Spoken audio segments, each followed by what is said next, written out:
Guys, I've got this stunning property, number 8 Chinox Avenue in Campbelltown, coming up on the market.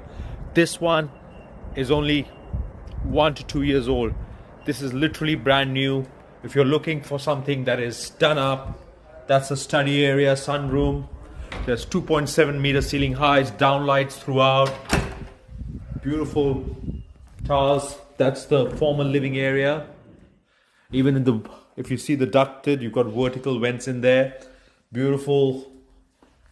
That's the powder room in there. Laundry. That's your living area here. And gas, 6-burner gas cooktop. You've got the butler's pantry in here with the gas cooktop. Another pantry for storage. Everything has been built to live in. This was not built to sell. The owners are selling this property though. And if you are looking for something that's stunning, that's again another gas cooktop for barbecue. That's the backyard.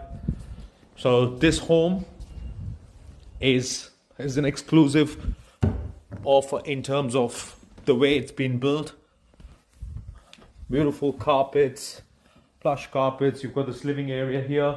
So 3 living areas. That's the master bedroom.